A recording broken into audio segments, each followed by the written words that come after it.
Hello and welcome to Everybody Has a Story with Jeff Seltzer. I am your host, Jeff Seltzer. Once again, I want to thank you all for joining. If this is your first time on the show listening to it, really appreciate it. Thank you so much for checking us out. If you're a repeat listener, also thank you so much for listening and finding us once again. Before getting into some of the goodies for the show, I did want to talk about a few things. So first of all, for those of you that listened to last week's show, it really was a labor of love. As I mentioned last week, it was really cool in the fact that I spent 9 hours at a PWJ independent wrestling show.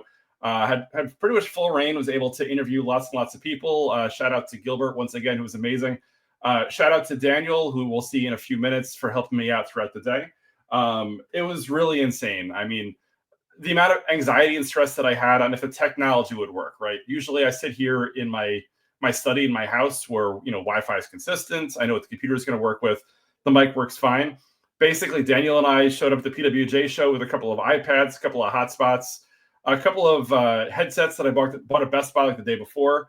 But again, after watching it and after hearing all the feedback from how the show went, it was truly best case scenario. So it really did give me confidence that going forward, I could do more, I guess, on location shows. So if you want a podcast broadcast live from your bar mitzvah, your sales conference, or anything for that matter, hit me up, reach out to me.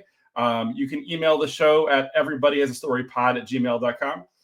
As always, you can find us on Instagram at everybodyhasastorypod. My personal Insta is at Seltzer77. For all things Jeff Seltzer, you can always check me out at jeffseltzer.com. Speaking of which, this show this week is actually sponsored by our good friends over at jeffseltzer.com, our first show sponsor. So jeffseltzer.com is now the official sponsor of Everybody Has a Story with Jeff Seltzer. It may or may not be a tax write-off or a shell game of some kind. I'm not really sure how that works, but somehow the paperwork will figure it out. I mean, it's February right now, so we have 10 months to figure out how that whole, credits and debits thing works out. Outside of that, did want to make mention of the fact that you may have noticed on social media that I've gotten a little more active, let's say, in terms of putting out video content. My younger daughter, who's in high school right now, Allison, gave me the idea of like, hey, why don't you take some of the shows and kind of cut them up into reels? So cut like minute, 2 minute, clips of interviews, put them up on Instagram, see what happens. I've been sharing those up onto YouTube, onto TikTok, as long as TikTok's still around, and seeing what I can do to hopefully, get more followers and get more attention. Because, nobody wants to necessarily try a new show in an hour, but if you could find a minute or two clip, I mean, that's kind of the way social media works these days, which is absolutely great. Also, did want to shout out to all of the new followers that I've gotten following the PWJ show. Ray Sanchez, fellow podcaster, a lot of other people out there as well. Ray was on the show last week for a few minutes. We talked about podcasting and wrestling and stuff like that, which was really cool. So definitely, love my new audience, love my new friends that I made. Hopefully this continues on and trying to just get the story out there. And once again, if anybody has a story they want to share, wants to get on the podcast, definitely DM me, let me know, and we'll see how we can set it up. Lastly, I did want to call out the fact that, while it is February right now, New Year's resolutions are usually dead by this point. I did set a New Year's resolution for 2025 of averaging at least 10,000 steps per day. And as of today, which, we're in early February still, I do have that average still well above 10,000, which for me, since I got my first Apple Watch about 10 years ago, I've never been this high or this consistent. This high? I don't know. But from a steps perspective, I've never been this consistent anyway, which is fantastic. And as I'm getting older, it's getting tougher. So if nothing else, building up the stamina, getting the cardio up there and all that kind of stuff. So with that said, want to remind everybody that we are available on all podcast platforms. So as you guys know, we are on video on Spotify as well as audio. We're on video on YouTube at Everybody Has a Story Pod. Outside of that, we are audio only on Apple, iHeartRadio, Amazon, Pandora, Good Pods, and pretty much anywhere else that you can find a podcast. With that said, I did want to introduce my two guests this week who I'm really excited to have on the show. So one of them may look familiar, I guess, from last week's show, as he helped me out quite a bit, as well as back in July when he was talking with myself and my buddy Steve about our week in Philly. We have Daniel Ireland. Additionally, we have a first-time guest. However, he's one of two people who has listened to every single episode so far. So I'd like to welcome Marcus as well as Daniel. Guys, how you doing today? Doing well. How are you, Jeff? Doing well. Thanks for having me. Awesome. So we've heard Daniel's shtick in the past about who he is, so we'll get to him in a moment. But Marcus, as a first-timer on the show, do you want to give us a little background on who Marcus Perkal is? Yeah, so Marcus Perkal is the alter ego of Marcus Brandon, who I feel like probably gets weekly shout outs on your podcast. Marcus Perkal is my full name. Marcus Brandon is my middle name. And there's a reason that I go by both. But I am just a avid sports fan, wrestling fan, formerly a huge UFC fan, not so much right now. And a collector of things, which is definitely all my story. And that's how, Jeff and I first met each other. And that's what brought me here. Otherwise, live in South Carolina, moved here a couple years ago after being born and raised in New Jersey and spending about a decade in New York City. Moved down here to South Carolina with my wife. I got two daughters who are 3 and 4. So a handful 24/7. That's that's Marcus Perkal. We'll talk more about Marcus Brandon later. Awesome. Well, Marcus, first of all, again, thank you for joining the show. Again, also always appreciate all the support and love that you show the show. As I'm sure you probably recognize from all the shout outs that you've gotten almost on a weekly basis at this point. What I will say is this is also, a special show for me because there's a couple of milestones here. So first of all, this show is the first time that I've had both a mother and a son as guests. So Marcus Perkal, who's on the show right now, many of you may recognize that last name as his mom, Jerry Perkal, was on the show back in November talking about being a college advisor. So in 27, 28 episodes, this is the first time that we've had multi-generations from one family. Looking at Daniel, this will be his third appearance. So on Saturday Night Live, they have special 5-peat jackets for the fifth appearance. Daniel, you got 2 more appearances till you get the official jacket or whatever it is we're giving out, whatever the budget is at this point. But Daniel is the first 3-timer on the show, which is super exciting. So Daniel, obviously appreciate and respect the support that I'm getting from you. So thank you so much for everything that you do. No worries. And obviously now that you've got a sponsor, I'm expecting a much better gift than a jacket. Let's just be clear.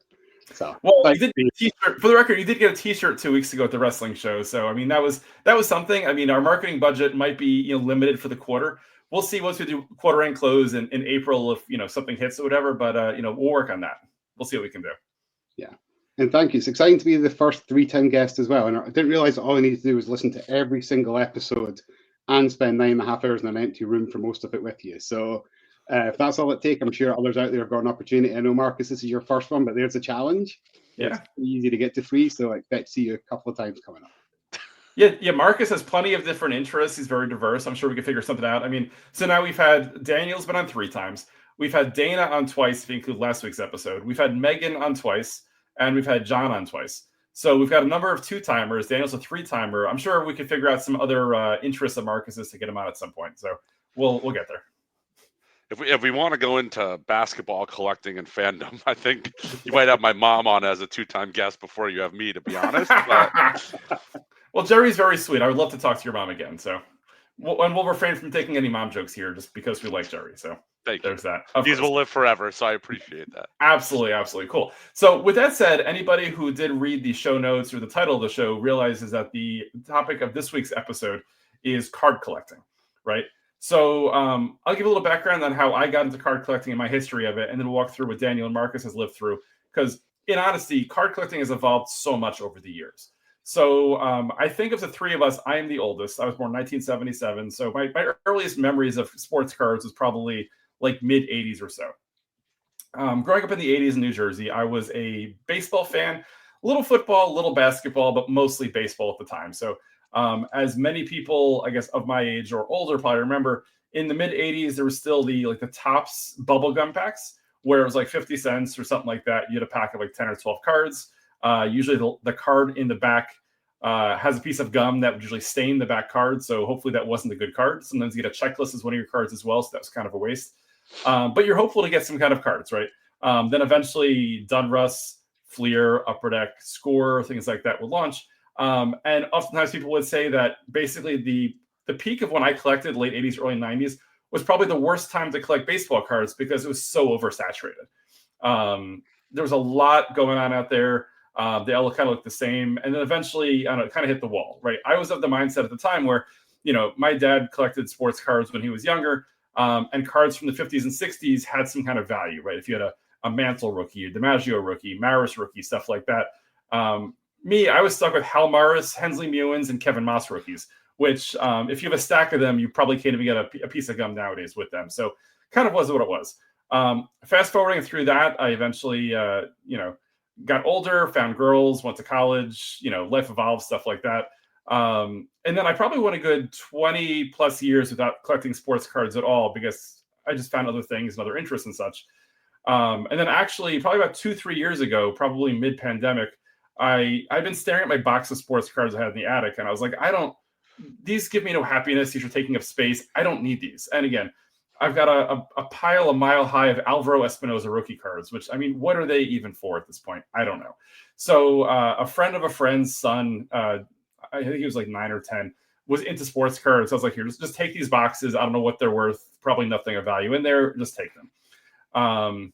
So I did that. And then about a year later or so, and Marcus will tell his story shortly, I got very much into professional wrestling cards because at that point, in let's say 2022, 23, give or take or whatever, sports cards as a whole, the industry changed significantly versus when I was growing up. When I was growing up, you got a bunch of cards that look kind of plain, not really glossy, not great. But what it's evolved to today is just amazing. And the fact that nowadays when you buy packs, they have numbered cards where it's exclusive. They have autograph cards. Growing up, if I could have gotten a Bobby Meacham autograph card out of a pack, that would have been just sick. I would have been like, wow, Mike Pagliarulo, Dave Rigetti, all of these cards that are signed, right? But you couldn't do it back then. Nowadays, basically, whether it be wrestling, whether it be football, whether it be baseball, cards are a lot more expensive now, and packs are a lot more expensive. It's not 50 cents a pack anymore. It's could be into the dozens of dollars per pack or even more. But the opportunity to get really cool and exclusive and special kinds of cards is there. So it's definitely not a kid's game anymore or a poor man's game. But if you have the resources to buy stuff, it definitely, it's definitely changed. And I would say for me, that's kind of where I'm at right now. Marcus looks like he's turned his camera off. So I'm going to look over at Daniel and ask, especially Daniel coming from a different perspective, growing up in Europe where collecting might've been a little different growing up. I'm not really sure.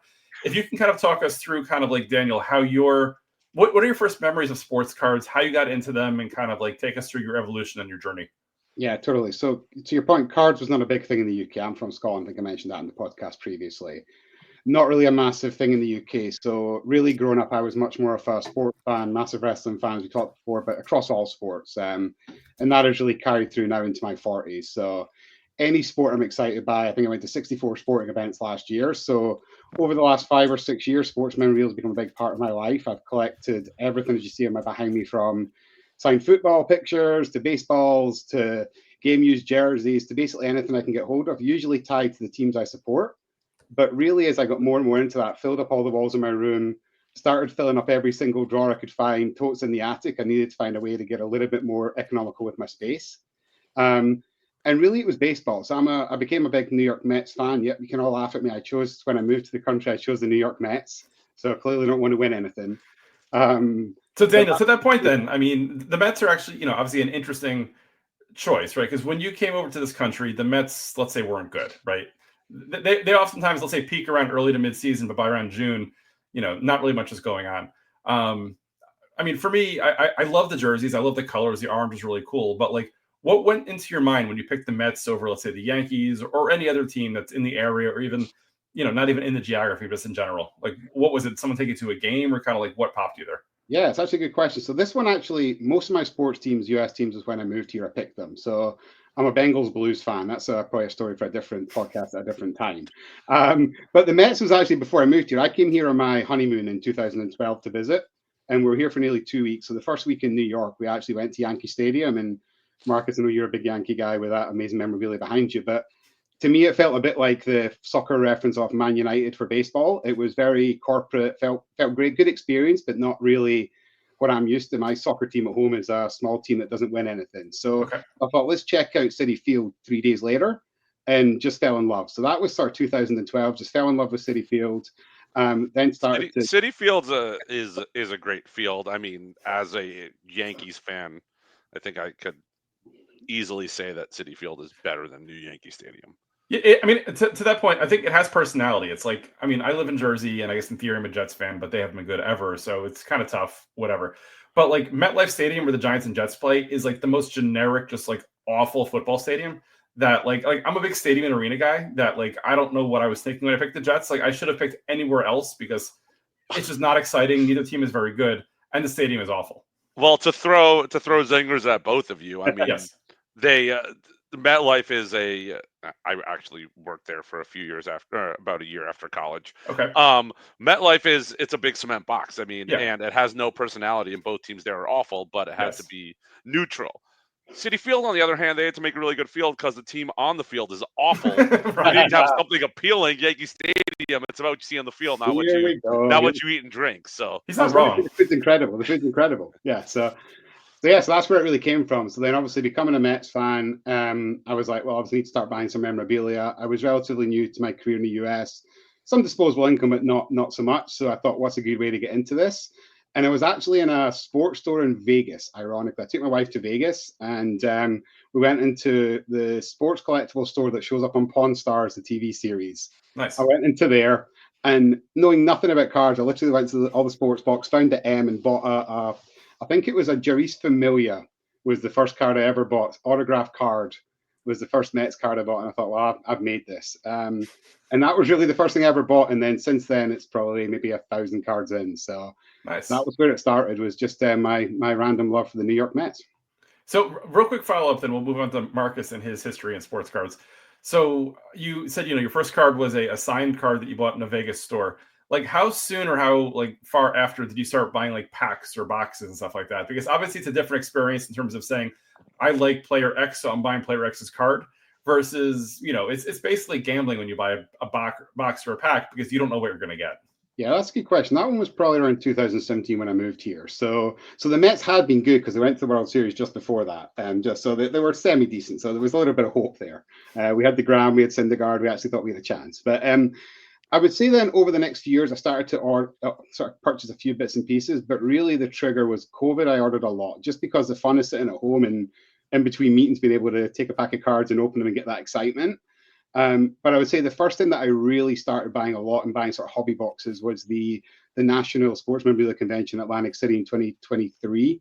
Okay. So I spent 5 days down there, and that was the first time I sort of came back with like a few $100s worth of like hobby boxes, things like that. That was probably the last 2 years has probably been the downfall, I would say, of my collection. It's got crazy. Got it. So for those listening at home, Daniel referred to hobby boxes. So just to clarify, and Marcus, keep me honest because you're probably the expert of the three of us. So if you go into, let's say, a Target or a Walmart, you can buy basically and what would they call those kinds of boxes? it's either a blaster or a mega box. Those are two different types. They're referred to as retail boxes as opposed to hobby boxes. Yep. So if you go into like your Target or your Walmart, whatever else like that, to Marcus's point, you're going to get a blaster or like a retail box of some kind. So those are not going to be that expensive, but you're also not going to have the opportunity necessarily to get like what they refer to as like the hits. So like if you buy a hobby box, which is significantly more expensive, you'd buy it through, as the term calls it, like a hobby store, hobby shop, or straight from a website. You're going to pay a lot more, but you're more likely to get like the autographed cards or numbered cards or exclusive limited cards. Like if you go into a Target or Walmart, you're probably not going to get that one of one, Skeens card or whatever it is that like everyone's running after for the most part. Versus, if you buy from like a hobby store and you're going to pay excessively and like the boxes are different. It's not like, hey, it's a hobby box because it comes from a hobby store. Like legitimately they are marketed and packaged and look very different. So again, it's a case of they're still trying to get a market for different types of consumers. There's the higher end who will buy, quote, hobby boxes, as Daniel did. And then the average, kid who runs into Target who might buy, a pack or a box, in your normal retail store. Is that fair, Marcus? Yeah, that's definitely right. That's fair that's what we have right now. It's funny though, as you talk about it, because like my hobby collecting, when I started, it was very much the opposite. And I have a feeling we'll get there soon. But yeah, that's par for the course as we know it right now. Awesome. So with that said, Marcus, who actually does run a bit of a card business or whatever, let's kind of go and dig into Marcus's past. I mean, not too deep because that can get kind of scary, I guess. But dig into Marcus's past in terms of like how he got into sports card collecting, his earliest memories, and kind of like how his story has gone. Yeah. All right. So, I mean, really, what it comes down to is I've always been a collector of things. I have a obsessive personality. And anything that I am interested in, I am extremely interested in, whether that was Beanie Babies or Pogs or, wrestling figures, wrestling cards, autographs, whatever it is. Like, I, a couple years ago, I was on a different podcast talking about collectibles, and I had texted as an exercise, texted my family asking, what are some things I've collected? And the list was it was like $2 bills, like it was quarters, it was money, it was whatever it was. But really, so the fact I was always a collector, and I got into wrestling at a very young age, like I would say probably 2 or 3. My father and his mom, my grandma, kind of got me into it. My dad's sister as well, my aunt, and we always would get random, packs of wrestling cards, whatever else. But as a 2 or 3 year old, that meant nothing. I would rip through them if it wasn't a Hulk Hogan or wasn't Ultimate Warrior. It didn't matter. And then my my card collecting really kicked off. It was 1996. And I remember it very distinctly. And the reason that I said this is where we are now versus where we were. Right. So in short, she's already been brought up once or twice, but my mom, this is definitely Jerry Perkal's fault. My mom was, between my parents, my mom was more of the sports fan. My mom definitely would take my brother and I to sporting events. Growing up in New Jersey, we were 45 minutes from New York, but we were 25 minutes from Continental Airlines Arena, the Meadowlands, Izod Center, what have you. Of course. So we would go to sporting events often. And I mean, I became an avid Nets fan in time. But in 1996, the NBA draft was at the Meadowlands in New Jersey. And my brother at that point was a very big basketball fan. Myself, not so much. But my mom decided it would be a great idea for my brother's birthday to have his party at the 1996 NBA draft. Oh, wow. So my mom, my dad, a couple, of my brother's friends' parents brought about 30-ish kids to the Meadowlands. And we sat in the stands and watched, one of the top 2 NBA drafts of all time. Okay. 1996 NBA draft. This is not in order, but Kobe Bryant, Allen Iverson, Stephon Marbury, Steve Nash, Marcus Camby, Peja Stojakovic, Kerry Kittle, Sharif Abdur-Rahim, what have you. That's solid. And being at that draft, my brother and I felt a little bit of a connection to these players. So when we were at Kmart, and they were selling hobby boxes back then for $20 or $30, we were like, oh, we should get a box of, Topps Series 2 1996. Just, we wanted full sets. And how it worked back then, which is so different than what it is now, as you mentioned, now where you're looking for numbered parallels and autographs, whatever else. Topps used to pick a random player who wasn't very good.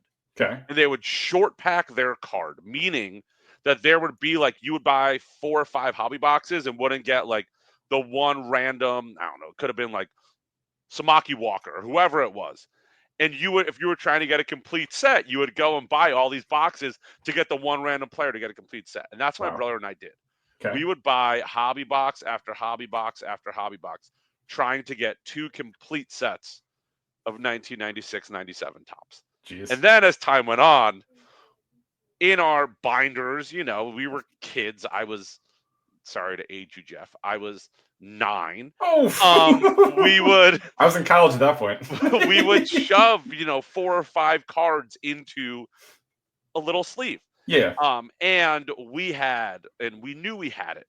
We had tons of Kobe Bryant rookies and Allen Iverson rookies and Steve Nash and everyone I listed earlier. We had stacks and but they're I'm sure so scuffed up because you're shoving a gazillion cards into one little holder there, right? Yeah, right. They were, but at the time in 1996-97, Yeah. card grading, which we'll talk We'll about, get into a moment. didn't exist. Right. But my real card story then began. That was it. That died. Those binders stayed at our house. We moved 2-3 times. We got rid of a lot of it, and we had these binders. My brother and I each had a binder of cards that at the time we used to price in Beckett, and they were worth more than $1, and that's what we kept. And then we had a couple binders of mixed cards, just sets, whatever else. That made the move. Stayed in cardboard boxes in my mom's garage. Come 2020, COVID pandemic, I'm living in New York City with my wife, and we have to get out of the city. So we stay at my mom's house for a few weeks with the caveat of, if you're staying here, I would love if you cleaned out some of your trash that you have, which is all my collectibles. Right, of course. So I start sorting through stuff. And at this point, the card boom in 2020, cards were at their peak. Value was insane. But I, one night, sat down with my wife, my mom on the couch, found this binder, opened it up. 1, 2, 3, 4, 12 Kobe Bryant rookies. Wow. 1, 2, 3, 4, 5, 20 Allen Iverson rookies. Like Steve Nash, Yes. legit could have 40 plus. Right. And I found them all, and I was like, all right, these could be worth something. Put them aside. And then also in 2020, the whole collectibles market was booming in general. I was very into wrestling collectibles. People had disposable income. People know where to go. This is what people were excited about at the time. Exactly. And Yeah. I was buying and I was selling already. I've always been a buyer and a seller. Yep. Like, I literally started, I know I mentioned $2 bills earlier. Like, I started selling $2 bills on eBay when I was in the 6th grade. I would literally run to the payphone and call home and be like, Mom, what's my eBay auction at? Right. And she would give me, and I would sell $2 bills for $3 a piece. And I realized if I could do that, I could sell anything online. Of course.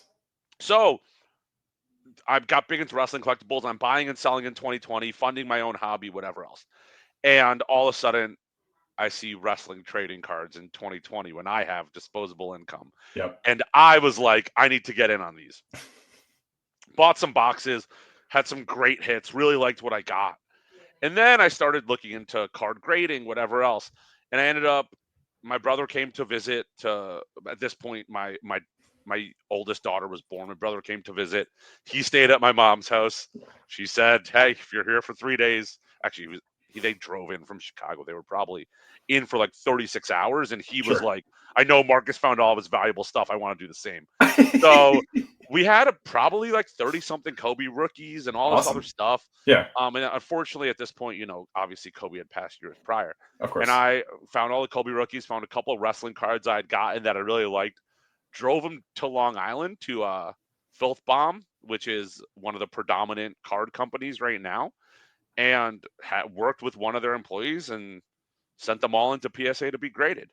And so before you go any further, would you mind giving a little explanation of what grading is and what PSA is? Yeah. I've experienced that Daniel has, but I'm not sure if our listeners necessarily are aware, just to give them some context. Yeah. So, in order to make a Kobe Bryant card not equal to a Kobe Bryant card, not equal to a Kobe Bryant card, you look at the condition of the card. And there's a lot of companies that do grading. The predominant ones are going to be CGC, which I'm going bottom up. Yeah. Let me switch this real quick. Go PSA is the creme de la creme. Beckett, and CGC. There's a couple others that fall below that. But what these companies do is you send them your cards and they inspect them. They inspect things like, what do the corners look like? Is there any whiting or any bending around it? Is the printing perfectly centered? There's a variety of things they look at, and then they put a grade on your card. And to do that, I wish I grabbed a couple. I can turn on in a minute and grab some when Daniel and Jeff start talking. And they put it in it's called a slab. It's a case that is pretty tamper proof.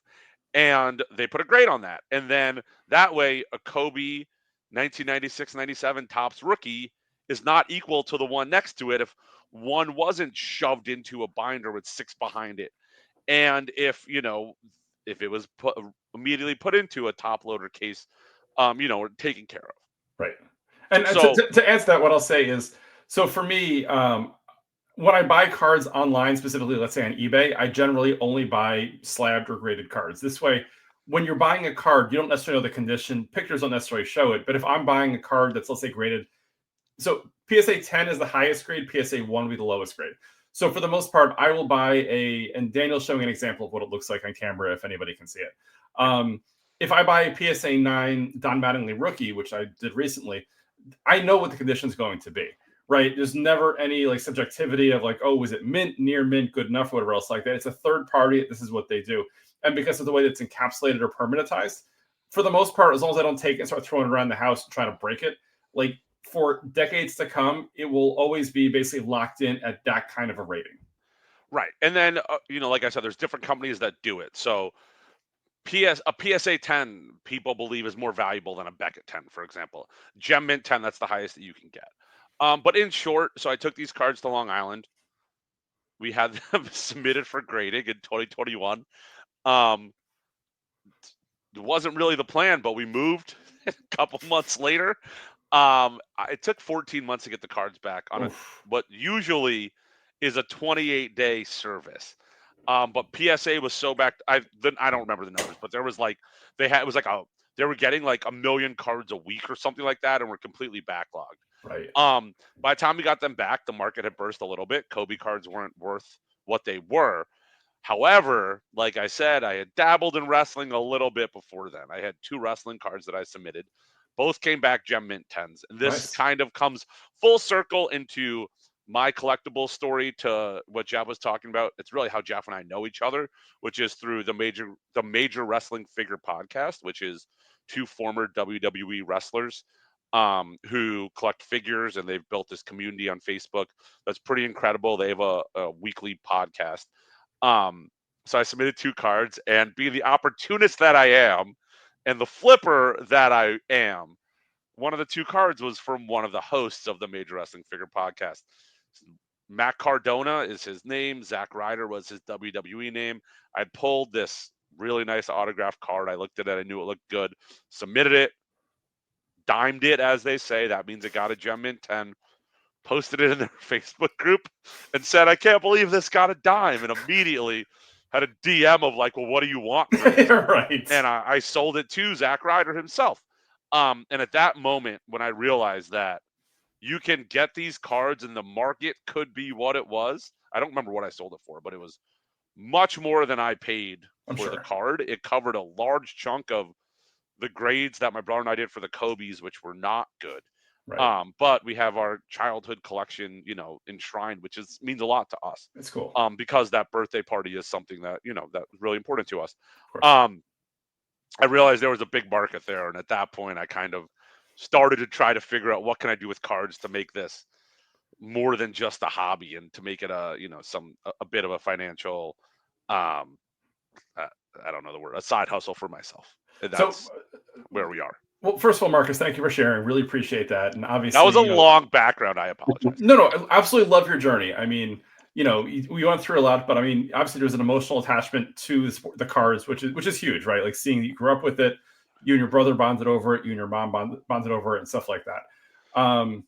Before we get into, I guess, the current state of cards and obviously the business that you run as well, I did want to get both Daniel and Marcus's perspective on something. So, 2020 hits, COVID hits, and everything is just changing in weird ways. In 2020, 2021, I was convinced that the sports card industry was going to go fully digital.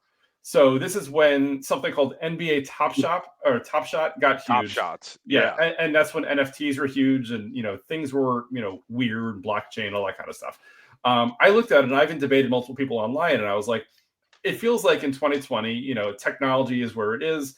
They can kind of protect that you have a certain card. You can buy an NFT, sell it, whatever else like that. I thought that was the future. I mean, sitting in 2025, I was dead wrong. And that, those types of things really didn't hold much value and kind of died off. Did either of you buy into any of those like digital cards at the time? Or you kind of rolled your eyes at it and said, yeah, this is not going to last. Let's stay physical. Daniel, you want to go first? Yeah, so I didn't. And also, I am probably the opposite of Marcus. I have never actually sold a single piece of sports memorabilia. I got a lot for you to buy, dude. So maybe I need to listen to you more. Like, I'm just looking through some of these cards, and there's some that I definitely don't need. A mint Daniel Jones autograph card can probably go to the sold list now. But no, so for me, I didn't get into NFTs as such. It was not something that I really jumped into. The one thing that was the closest I did is I don't know if anyone's aware of Rally. It was a company that set up where you could buy shares in high-end type of stuff. So I did buy into a little bit of their stuff, but that was more like super rare sports cards, but you didn't actually own the card. You owned like one share or two shares. So was that a scam or was that legitimately like you owned like a percent of like a Honus Wagner rookie or something like that? It's legit. It's fractional ownership. Okay. It's like so stock, basically I guess, it was right? like Rally was like all right, we're gonna buy, whatever the high. It was not a 10, but whatever the highest Honus Wagner is, and Right. instead of you having to pay X price to get that, you're gonna pay, one thousandth of that, and you could buy. And then they had 1,000 shares of the card, Sure. and then eventually, Rally was able to sell some of their cards on like Golden Collectibles and things like that, and the people that owned the small fractions got a payout. It may have been maybe you got $60, but you put in 20. It Right. basically took an actual commodity and made like a digital market around it, but you had fractional ownership. So it's similar to the stock market, basically, where like I don't necessarily own all of Apple, but I own like a very small percentage of Apple. Right. Company. But what they did was they digitalized a physical commodity, right? Okay. So it's more like if you and 30 of your friends were like, hey, we're gonna buy this house, Yeah. and then we're gonna Airbnb it. Sure. But they digitized it, so it's fractional ownership. Yeah, Makes and sense. they had everything from Bond cars to the first Apple Mac. So I'm thinking now maybe I technically have sold something because I think I did sell one of those. So technically maybe I have sold something. But yeah, Nice. So that was kind of the closest I got. NFTs was not really something I moved into. Didn't be you, Marcus. Got it. Yeah, Marcus. What are your thoughts? Did you do it, or like what was your thought at the time? So my brother. I'm gonna send him this link, so I'll throw him under the bus real quick first. We can clip it for him. He can take a look. It's all This clip would be terrible. People would never buy from me on whatnot if this is not. So my brother, when he found his binder of cards, like I said, we would shove them in, and the stacks were like stuck together. So he Googled like how do you separate stacks of cards. And what we found was if you microwave them for 5 seconds, they'll separate. Perfect, great. The cards looked awesome. Well, we quickly found out this is our stack of Kobe Bryant rookies. Oh wow. We quickly found out is that while they looked, or not quickly, it took us 14 months. They looked good to us.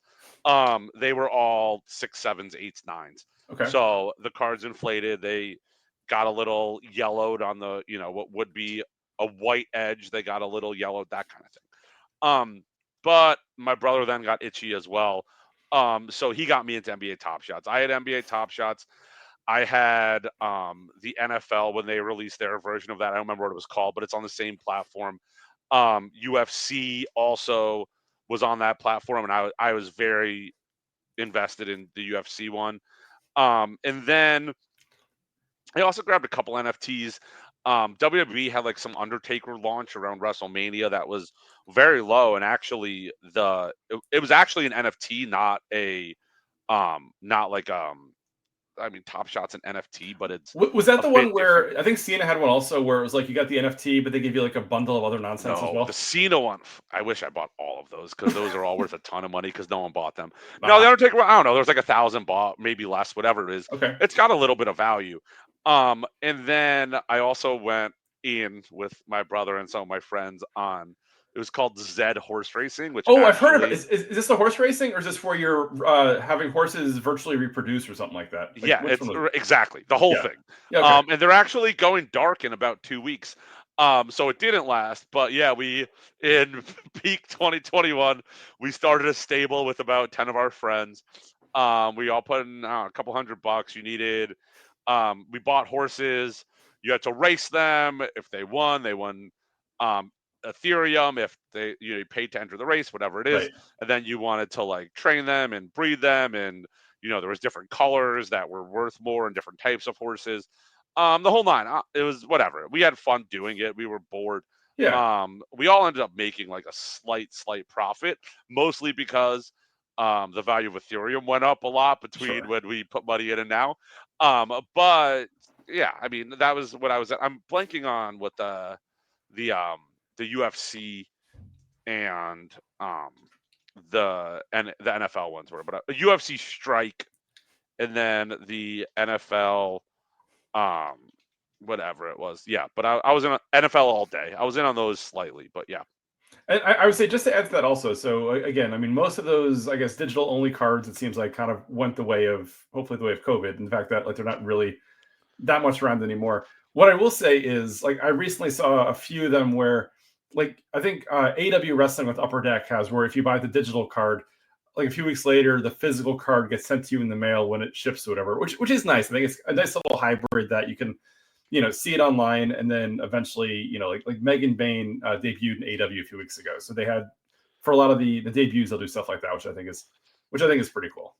Yeah, that's Upper Deck E-Pack, that's called. So they do a couple different things there. First off, they actually, with their hobby releases, like we were saying, the difference between a blaster or retail and hobby, a blaster box, you're going to get like 6-8 packs, probably somewhere between like 24 and 36 cards. That's about a $25 to $35 buy. As opposed to a hobby box could be, I don't know, usually like 80 to, depending on what you're getting, like thousands of dollars for a hobby box.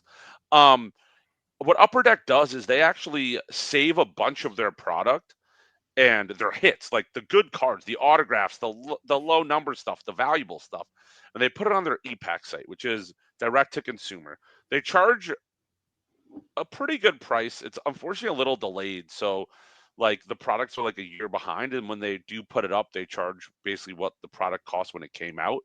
But it's known that they hold back a lot of the good hits. And then also they put like online only redemptions. How it works, I open a hobby box, I get, let's say, 300 cards. Like if you build a complete base set, you can exchange it for something. Or if you get 5 of every base card, you can exchange it for a different variant that was only available through Upper Deck's website. Sure. And then, as you mentioned, they do, and those cards, while they're digital, you can then pay a couple bucks to have them mailed to you if you have a good card, an autograph, or as you said, AEW does things like, if a wrestler debuts, they put out $6 a card online, and you can buy a card, and you have a 1 in 10 shot of getting a blue or 1 in 25 of getting a gold. Right. And that's a $6 card. If you get a gold, you can literally go online. It's a $50 card immediately before you even get it in hand.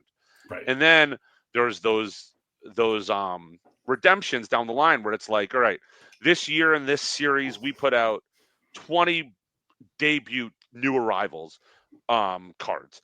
And if you have a gold of every single one of those, you can exchange it for these 8 cards, and you still get to keep your 20, but you get this additional set.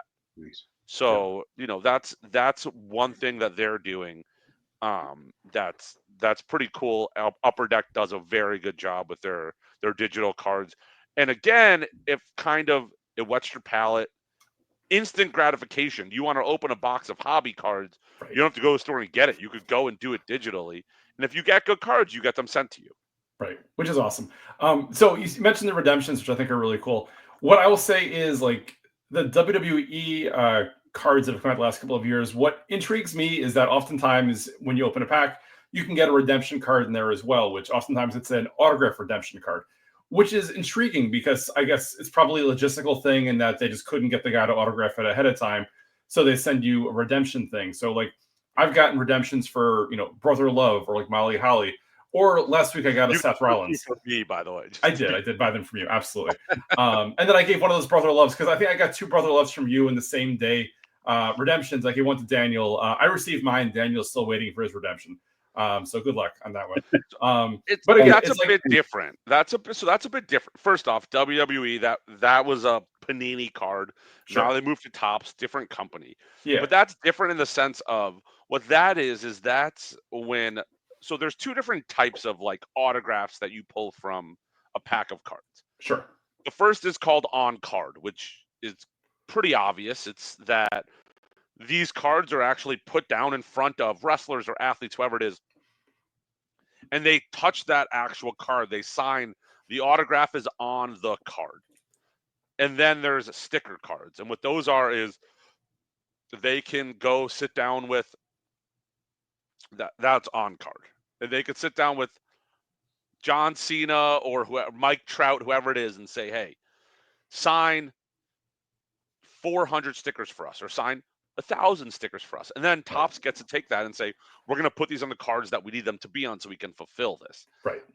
And if they can't get that done in time, whether it's a sticker or an on card, they put a redemption, which basically says, like, you have this card. It wasn't in the pack. Go online, submit your code. You scratch it off like a lottery ticket. You scratch off your code, submit that, and we'll send you the card when we have it. Oftentimes they get it. They don't always. That's a thing. With the AEW Upper Deck, it's more like achievements where it's like you have this card if you want us to send it to you, or you can consolidate them and we'll send you something else. But don't get it wrong. Upper Deck also does have redemptions that they put into their physical packs. Sure. But with the e-pack, it was achievement is the word I was looking for, where it's like, hey, if you combine or if you have these 10 cards, you get this bonus MJF autograph, what have you.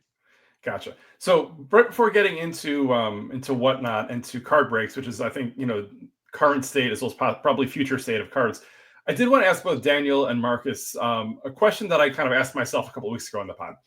So I was walking around a sports card show a few months ago, and I was looking around, and I was blown away just at how many tables were predominantly Pokemon. Right. So like when I was growing up, I'd go to a card show and it was all baseball cards, basketball cards, football cards. And it makes sense, right? Like people go buy Dunruss, Topps Fleer, whatever. Like I like Don Mattingly or I like Aaron Judge. Like it makes sense, right? You collect this guy and follow him. Now card shows are much, much higher in terms of Pokemon, which again, I'm probably too old to fully recognize or understand what Pokemon is. I get it enough, but kind of not as as clear as probably the babies that I'm on this podcast with right now who probably lived through Pokemon when they were growing up.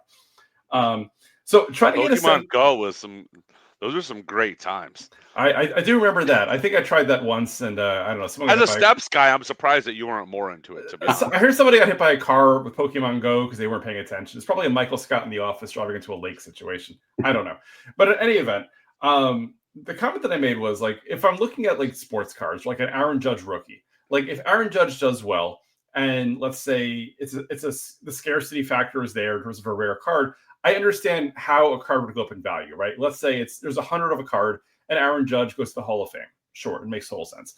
Like, do either of you have a view in terms of like how Pokemon cards like blow up from a value perspective? Because I mean, there are some Pokemon cards that I've seen at these shows and even on TV that are in like the thousands or tens of thousands of dollars. Like, what drives the demand? Like, and kind of the point of comparison I made was kind of like stocks to Bitcoin. In the fact that, like, sports cards, that kind of look like stocks, right? So Aaron Judge does well, the Aaron Judge cards do well. Apple, the company, does well, the Apple stock does well. On the flip side, you have Pokemon, which let's say isn't necessarily real, but people like it and think it's cool, and so it goes up in value. Bitcoin's the same thing too, right? Bitcoin, in theory, is a thing where it's not like a company or an entity does well, so the value goes up. Like, I guess, what is your view on Pokemon cards? Like, how it goes up in value, why it does, and kind of what drives it? I would say my experience of Pokemon cards is pretty limited. I think the biggest benefit for me is actually just, especially locally, because there's been so many sort of Pokemon card sort of events and conventions, and there's usually sportsmen really with it. It's given me a lot more shows to go to. Like if I think of Woodbridge, for example, they have one every single month. Sure. Usually a Pokemon one. So for me, it's not something I have an interest in. I really don't even know where to start with the values. But what it has done is opened up another opportunity multiple times just for me to go to catch the 5 or 6% that is the sports card tables. Yep. But Marcus has probably got better perspective on values than I do. So first off, yes, I did live through the Pokemon card craze when it started. You could be sure I had some Charizards that I wish I still had. But I want to say I totally get it, but also like how these markets work is wild. But the thing is I heard you mention this on the podcast, and I actually almost texted you about it, and I was like, I don't. This is tough to explain in writing. Sure. But I do totally get it, right? And this is why I get it. Take out Bitcoin, stocks, everything else that you mentioned. Yes. Just look at collectibles in general. Right. It's all about scarcity and supply and demand. So if you have, let's just say, I mean, I'm not going to use Kobe Bryant as an example because he's, elite. But let's talk about, like, let's say Stephon Marbury, right? Awesome player, had a very long career. If you have a Stephon Marbury rookie card, those are mass produced. There's literally tens of thousands of them. And if you have like a Eric Dampier rookie card, but it's a one of one, meaning that it specifically says that there's only one of these, that Eric Dampier card could be worth more money than Stephon Marbury, even though Stephon Marbury had a better career and is still well known. I couldn't tell you how long Eric Dampier played or what he did. I could tell you Marbury did a lot. Right. But it's all about the supply and demand, and it's any collectible. It's not just cards. So I feel like the mindset of like, how do Pokemon cards go up and down? Like, It's not like Aaron Judge where they're breaking home run records, right? Like, what's a Beanie Baby doing? A Beanie Baby does nothing. But Right. if you had that original royal blue peanut, which is like the Beanie Baby that you always hear about, and if you had the light blue peanut, there's no difference between them. They're both Peanut the elephant, but one of them is much more rare. One of them has different types of pellets in it, apparently, and that's what makes it valuable. And that's what collectibles are. But It's all about scarcity and rarity. It's not about what the person on a card is doing. It's about what you have and how rare it is and how many people want to buy it. so I get that, but I guess at that point, I guess my question would be, like, is there a fear, I guess, or a risk in collecting Pokemon cards like that kind of went the same way as the Ken Griffey Jr. Upper Deck rookie, right? So back in like 1989, and I know you guys are probably toddlers or crawling around at the time. Totally get that. But like at the time, like the Ken Griffey Jr. card number 1 Upper Deck 1989, it was super valuable. Everybody wanted it because it looked awesome. It was a new card set, but for whatever reason, it just kind of like took off. Right? It was right place, right time. Upper Deck got the sense of this, and Upper Deck, I've seen documentaries on this, just started printing the hell out of this card. So initially, it was probably the same odds as any other card in the deck or in the pack or in the set. But then once they recognized, like, hey, there's a lot of demand for this card, they started jacking up the amount of Ken Griffey Jr. rookie cards that were in packs. So, basically they, significantly increased the supply. People at the time didn't necessarily understand the demands, should drop or how much easier it was to get the card. Years later, people figured it out. Pokemon, since it's a similar situation, or I mean, even any other card set too, like what's to stop Topps or any company from just printing out, like I think, who is it, O-Pee-Chee or one of those companies, whatever. Like if you get into a set, you can get 1,000 of the same guy, all one of ones, but they change the color slightly. So now, sure, it's Leaf a one of one, it's rare, but it's Leaf. That's who Leaf does it. does it. Yeah. Sure, it's a one of one and it's rare, but at the end of the day, okay, what does one of one mean at that point if there are so many different one of ones? Yeah, for sure. So I mean, and I think that's it's a game. Yeah. But yeah, I mean, to your point, Leaf, like, I mean, I had a Leaf one of one a couple weeks ago. It was the Rizzler. If you guys know the Costco guy. Yes. I had a one of one, and I started doing research, and there was, I don't know, 20 different one of ones. When you're looking at Topps or one of these bigger companies, everything they do is documented. So to an extent, the number of base cards isn't known. But like I was looking today at the new WWE product that's coming out later this week, WWE Topps Chrome 2025. Hey, Marcus, breaking news. I mean, so we are recording this in late January at this point. So breaking news here. As we're talking, I legitimately just got the email from Steel City Collectibles that the 2025 Topps WWE Chrome Hobby Box is available. Well, first off, that's a great free plug for them. But also, yes. All right, so but it's still, honestly, it's still going to be the new flashy product. But the new flashy product that came out 10 days ago, 2 weeks ago, whatever it is, right? Topps, they tell you if you look, all right, to get a of 5 blue, I don't know what the actual parallel is. Yeah. The odds of getting that is 1 in X packs. Right. But the key is, and this is what you mentioned earlier, is the real shift in sports cards from the Ken Griffey Juniors, from the Kobe Bryant rookies, is the numbered parallels, right? Like if you have, I don't know who's a great rookie in, I mean, wrestling, whatever, any sport,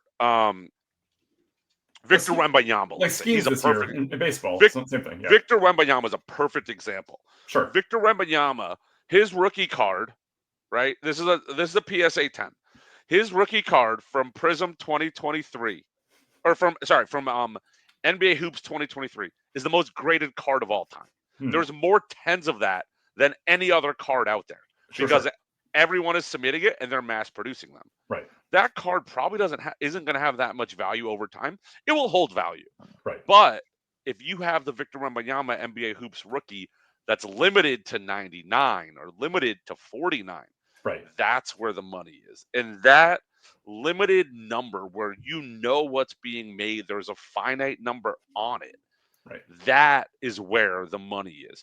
And that's going to be in trading cards like we're talking about right now. That's going to be in, I mean, wrestling figures is another hobby I could talk about.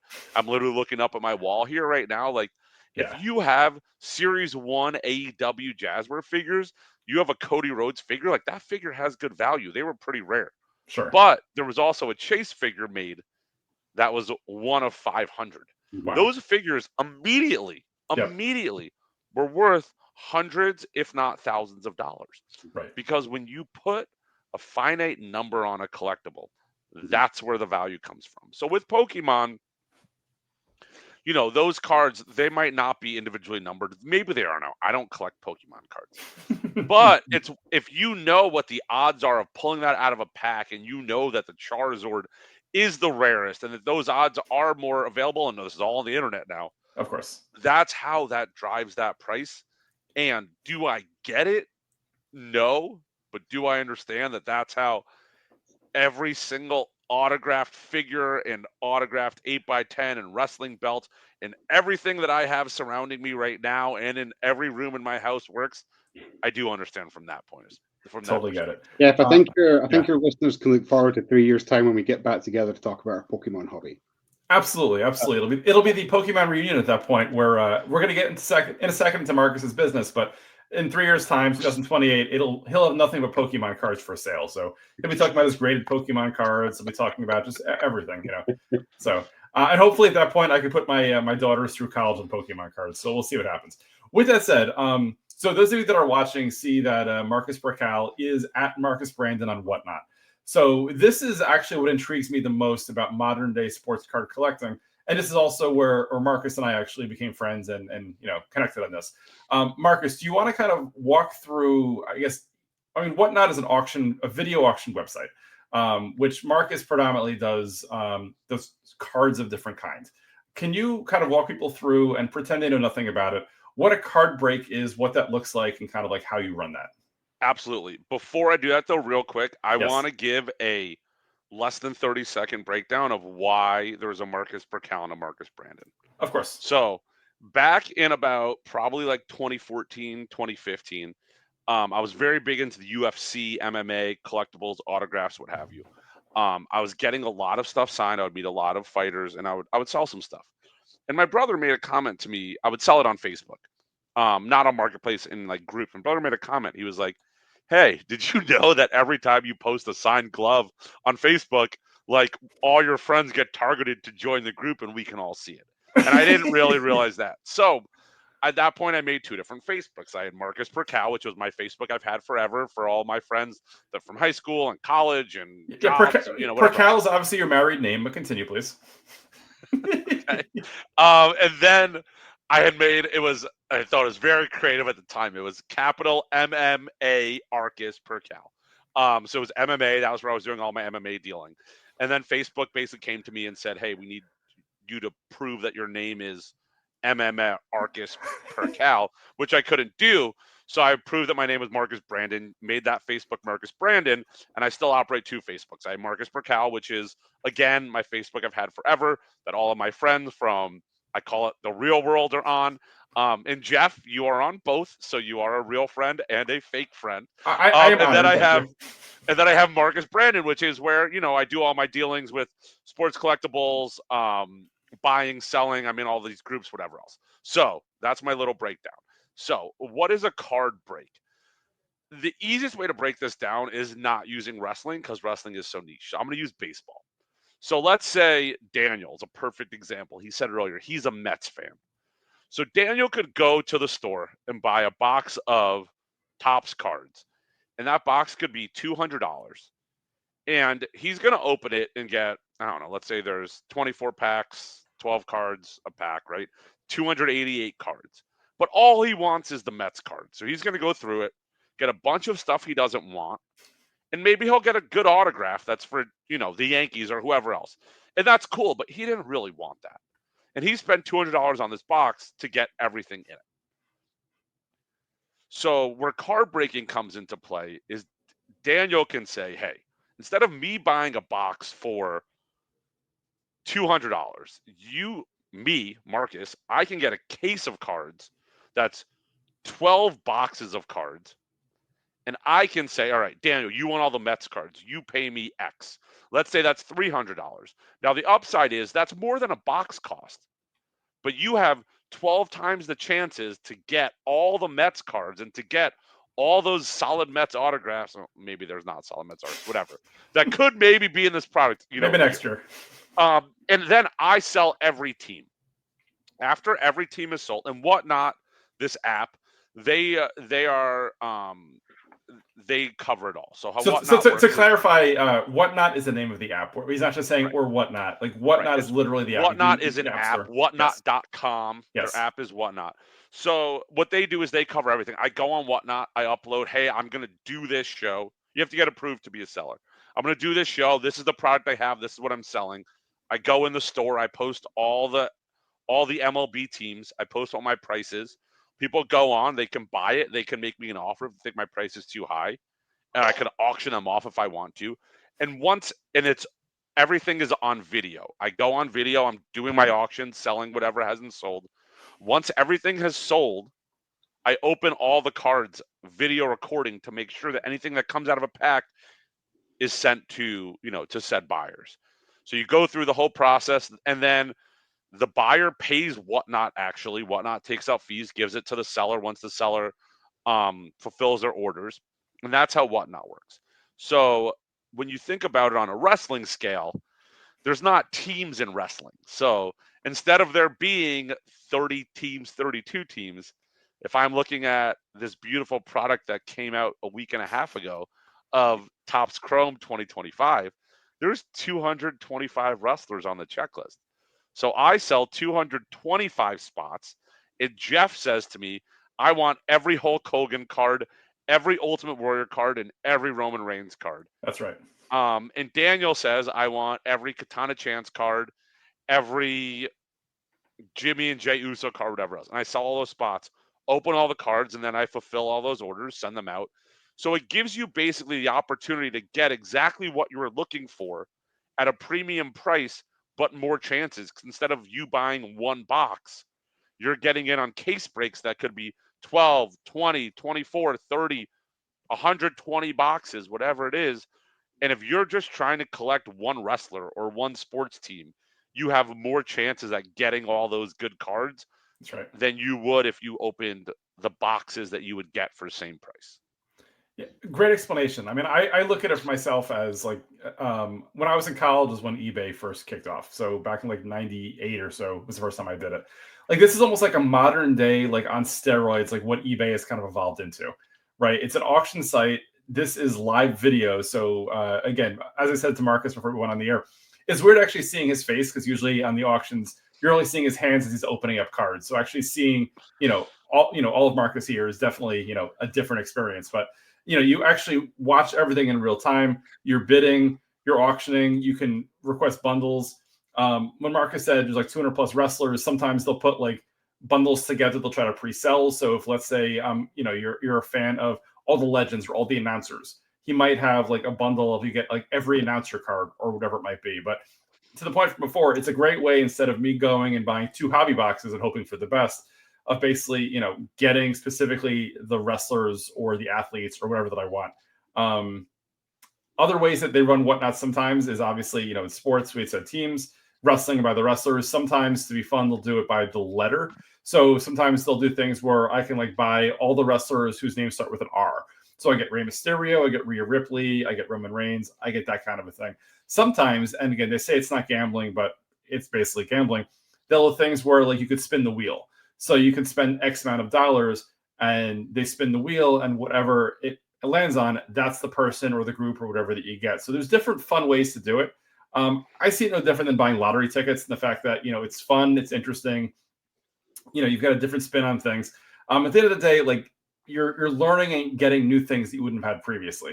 And again, it's probably more cost efficient than buying boxes yourself where, you may get things you don't want and then trying to flip them is kind of tough. But again, if I'm a Roman Reigns fan, which I'm not, but if I were a Roman Reigns fan, I could say I'll put X amount of dollars down. I get every Roman card that comes in and it's mine. I could possibly get nothing or I could get a whole bunch of them.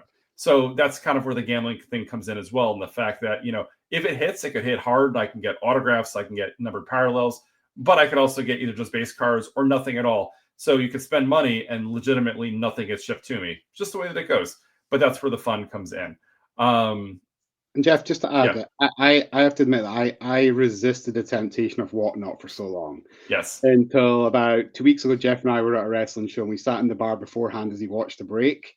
And every single night since, I have been on Whatnot. So I like to joke Who that was actually no free plugs for anyone but me. I don't want to know who's breaking. And we'll say the name starts with an M and ends in an A. Let's say.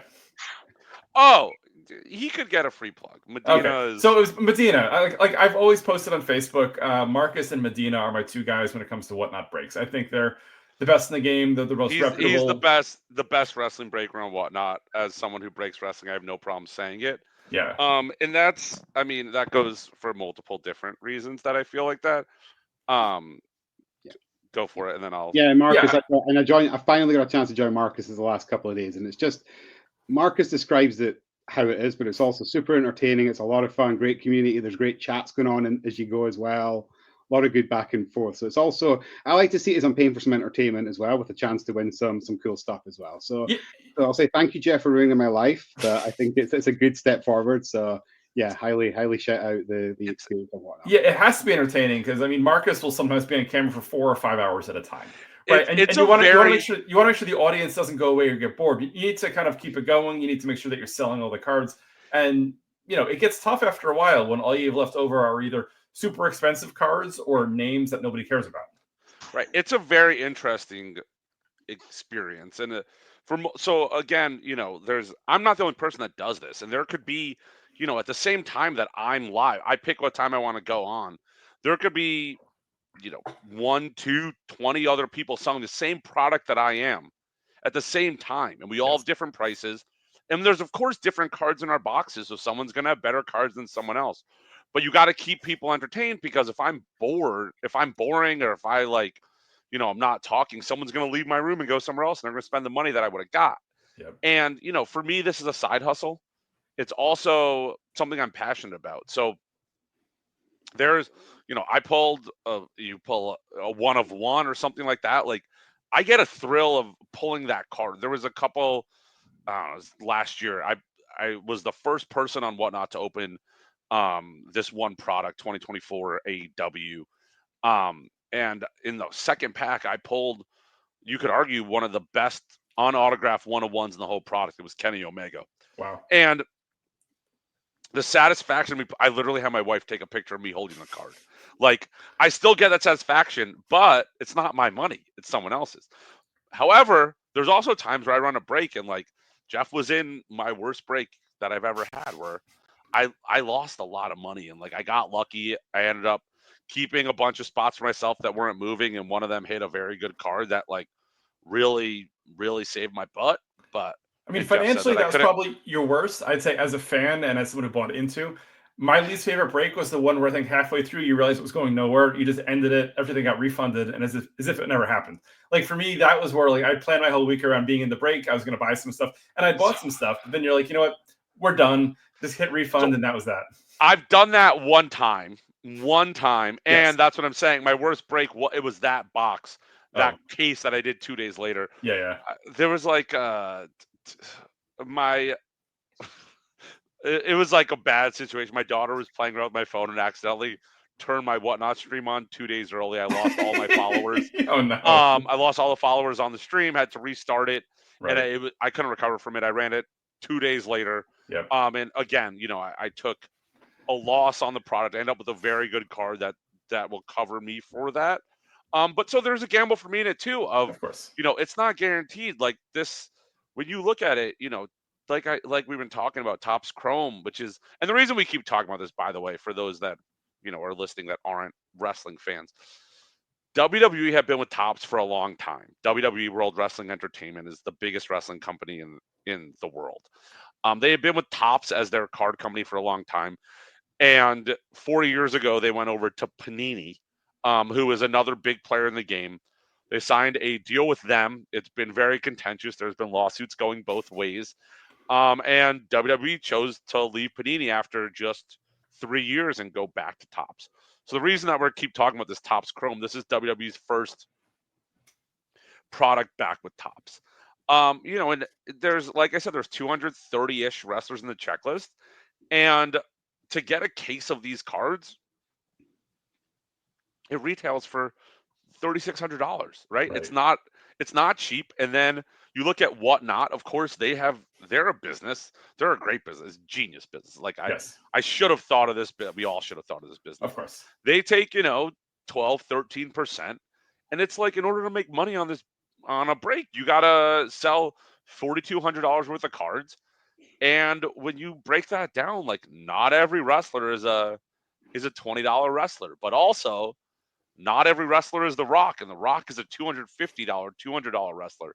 Right. So you take what you get. You got The Rock, you got Roman Reigns, and then you also have, the Greg the Hammer Valentine and the Honky Tonk Man that might be $5 or $6. And it's my job to get on there and be entertaining enough that people want to stay in my room and want to buy these wrestlers for $5, $6, so I can come out ahead. And then hopefully, when we open the cards, most people are happy with what they're getting for the money that they spent. Right. With that, we are running just about out of time, so I want to give you guys both an opportunity to plug anything that you want to. So, Daniel, I think you've probably got the least to plug, so I'm going to go through you first here, if you don't mind. I have the least plug. I will just plug anyone. Marcus is fantastic with what I've seen on Whatnot so far, so anyone that gets a chance, please do check him out. And then Jeff, just continue plug for you. Thank you to the listeners. You're doing great stuff. I hope I can be your first 4-time guest. So look forward to it. Well, we're working on it. So Daniel is my obviously official or unofficial executive producer. Reminder, as I'm going to plug myself here, this podcast is brought to us by JeffSeltzer.com. All the fine people over at JeffSeltzer.com are sponsoring Everybody Has a Story with Jeff Seltzer. So for all your Jeff Seltzer needs, go hit up JeffSeltzer.com. And then Marcus, who obviously has a legit business of the three of us, I'll let him plug away. So this is a first for Everybody Has a Story with Jeff Seltzer. So please check out my eBay store at Marcus Brandon Breaks. Also, my Instagram and my X are Marcus B Breaks. Whatnot, obviously, is at Marcus Brandon. And Facebook is also Marcus Brandon. Please come check me out. Give me a follow. If you don't have Whatnot, come download the app, have fun. If you want, you could DM me on any of those other socials I mentioned first. I'll send you a link that gets you a discount. And just to be very clear, how Whatnot works is you get a discount on your first purchase, but it can't be from me, so you have to go to someone else. So I'm trying to spread the goodness there. And if you have any question how card breaking works, like, shoot me a message. I'm more than happy to talk about collectibles, trading cards, whatever it is.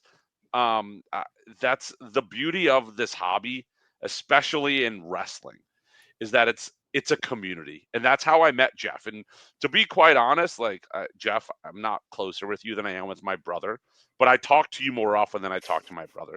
Some of my best friends are from this hobby.